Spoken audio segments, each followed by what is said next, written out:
балама темір препаратын дәрігер тамақпен бірге беруді ұсынды. Осындай сұрақтар маған жекеме көптеп келіп жатады аналардан. Темір препаратын балаға қалай берген дұрыс болады?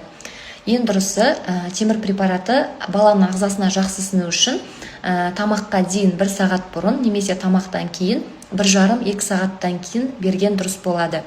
Ал егер балаңызда жаңа мәселелер болса, жаңа жүрек айну, құсу, іш қату, запор, осы сияқты симптомдар болса, онда тамақпен бірге беру ұсынылады темір препарат, немесе дәрігеріңіздің нұсқауы бойынша жаңағы тағайындаған дозировканы мөлшерін азайту ұсынылады.